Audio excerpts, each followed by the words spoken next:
नमस्कार दोस्तों। क्या आपने कभी सोचा है कि एक छोटा सा बच्चा जो राजस्थान के एक शांत गांव में मिट्टी से खेलता था, वही बच्चा आगे चलकर भारत के ओटीटी प्लेटफॉर्म का सबसे बड़ा चेहरा बन जाएगा। कैसे एक साधारण लड़का जिसके सपनों पर कभी इंजीनियरिंग की परछाई थी, आज करोड़ों दिलों में सचिव जी बनकर बस गया। आज की कहानी है जितेंद्र कुमार यानी आपके हमारे सचिव जी की। और इस कहानी का सबसे मजेदार हिस्सा है इनका फिल्मी करियर, जो उतना आसान नहीं था जितना स्क्रीन पर दिखता है। कहानी शुरू करने से पहले यदि आप अभी तक हमारे इस चैनल को लाइक और सब्सक्राइब नहीं किए हैं तो जरूर करें। इससे हमें बहुत ही हिम्मत मिलती है ऐसी वीडियोस बनाने के लिए। तो चलिए दोस्तों, कहानी की शुरुआत करते हैं। 1 सितंबर 1990 राजस्थान के अलवर जिले के खैरतल कस्बे में जन्म हुआ एक साधारण बच्चे का। घर में प्यार भी था और अनुशासन भी, क्योंकि पिता थे सिविल इंजीनियर और मां घर संभालती थीं। गांव की गलियों में खेलने से लेकर पढ़ाई में अव्वल रहने तक जितेंद्र शुरू से ही शांत, समझदार और कला में रुचि रखने वाले बच्चे थे। स्कूल में राम लिया होना, टीचर का जीतू तुम एक्टिंग करोगे कहना, ये सारी बातें उनके अंदर के कलाकार को धीरे धीरे जगाती रहीं। पर किसे पता था कि ये बच्चा पर्दे पर करोड़ों लोगों को हंसाएगा, रुलाएगा और प्रेरित करेगा। अब इनके इंजीनियर बनने का सफर को देखते हैं। जितेंद्र ने अपनी स्कूली पढ़ाई अलवर से की। पढ़ाई में इतने तेज कि आईआईटी क्रैक कर लिया और पहुंच गए आईआईटी खड़गपुर सिविल इंजीनियरिंग करने। पर दोस्तों, वहीं से शुरू हुआ असली टर्निंग पॉइंट। कॉलेज में जितेंद्र थिएटर करने लगे। स्टेज पर चढ़ते ही उनका चेहरा चमक उठता था, जैसे यही उनकी असली दुनिया हो। दोस्त कहते, यार तू तो एक्टर है, इंजीनियरिंग तो बहाना है। पर परिवार की उम्मीदें, समाज का दबाव, सबके बीच उन्होंने डिग्री पूरी की। अब इनकी पर्सनल लाइफ की बात करें तो जितेंद्र अपनी निजी जिंदगी को बहुत पर्दे में रखते हैं। वो अपने फैमिली से बेहद जुड़े हुए हैं। बहनों के साथ उनका रिश्ता बहुत करीबी है। पिता ने हमेशा उनकी शिक्षा पर ध्यान दिया। मां ने बचपन से ही साहस दिया कि तुम कुछ भी कर सकते हो। रिश्ते की बात करें तो उनका नाम कई बार अभिनेत्री आखाथा ठाकुर के साथ जोड़ा गया, पर जितेंद्र हमेशा बड़े शालीन तरीके से कहते हैं, मैं अपनी निजी जिंदगी को निजी रखना पसंद करता हूं। एक बात पक्की है, जितेंद्र रियल लाइफ में भी उतने ही सीधे सच्चे हैं जितना स्क्रीन पर दिखते हैं। अब यहां से इनके फिल्मी करियर को देखते हैं। इनका टीवीएफ से जुड़ना किस्मत का पहला दरवाजा था। कॉलेज के बाद नौकरी की, पर मन लगा नहीं।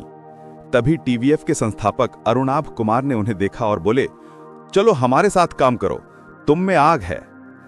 2012 में टीवीएफ से जुड़ते ही मानो जितेंद्र का फिल्मी करियर चालू हो गया।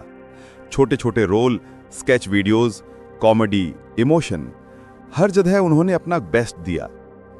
कोटा फैक्ट्री, जीतू भैया का जादू। 2019 में आया वो किरदार जिसने पूरे देश को उनका दीवाना बना दिया, जीतू भैया। उनके संवाद, लाइफ में कभी कभी कुछ डिसीजंस दिल से लेने चाहिए, आज भी लाखों स्टूडेंट्स को मोटिवेट करते हैं। ये सीरीज उनके करियर की पहली बड़ी उड़ान बनी। बॉलीवुड डेब्यू शुभ मंगल ज्यादा सावधान, जो कि साल 2020 में आई थी। फिर आया बड़ा मौका, आयुष्मान खुराना के साथ मुख्य भूमिका। यह फिल्म सिर्फ एंटरटेनमेंट नहीं थी, बल्कि एक सामाजिक संदेश भी थी। जितेंद्र की मासूम एक्टिंग और ईमानदार परफॉर्मेंस ने उन्हें लोकप्रिय बॉलीवुड एक्टर्स की लाइन में लाकर खड़ा कर दिया। फिर जादूगर 2022, जो कि नेटफ्लिक्स पर आई थी। यह पूरी फिल्म उन्हीं के कंधों पर थी। कॉमेडी, इमोशन, रोमांस सब बैलेंस करके दिखाया। फुटबॉल ट्रेनिंग लेते हुए उन्होंने घंटों घंटों मेहनत की और उसका असर सीधा स्क्रीन पर दिखा। और फिर पंचायत का सचिव जी राष्ट्रीय क्रेज बन चुके हैं। अगर कोई किरदार इतिहास में दर्ज हो चुका है तो वो है सचिव जी, यानी अभिषेक त्रिपाठी वाला।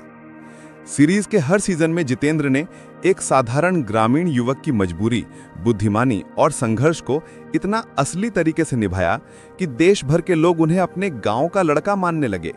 आज हर घर में नाम चलता है, अरे देखो सचिव जी आ गए। ओटीटी की दुनिया में जितेंद्र एक बड़ा नाम बन चुके हैं। अब कई बड़े डायरेक्टर और प्रोडक्शन हाउस उन्हें बॉलीवुड की अगली लाइन का बड़ा एक्टर मान रहे हैं। उनकी सादगी, उनकी ईमानदारी और उनका प्राकृतिक अभिनय, इन तीनों की वजह से उनका फिल्मी करियर आने वाले सालों में किसी बड़े विस्फोट जैसा चमक सकता है। अंत में बस इतना ही कहना चाहते हैं, एक इंजीनियर से एक्टर तक, एक आम लड़के से राष्ट्रीय आइकन तक और जीतू भैया से लेकर सचिव जी तक, जितेंद्र की कहानी एक ही संदेश देती है। अगर सपनों को सच करना है तो अपनी असली चाहत को सुनो, बाकी दुनिया खुद रास्ता बना देती है। और यकीन मानिए, जितेंद्र कुमार की यात्रा का सबसे बड़ा अध्याय अभी बस शुरू हुआ है। तो दोस्तों बताइए, आपका फेवरेट जितेंद्र मूवी कौन सा है? पंचायत, कोटा फैक्ट्री या जादूगर? कमेंट में जरूर बताइए। और अगर आपको जितेंद्र की यात्रा पसंद आई तो लाइक, शेयर और सब्सक्राइब जरूर करें, क्योंकि अगली बार हम लाएंगे एक और सितारे की कहानी। धन्यवाद।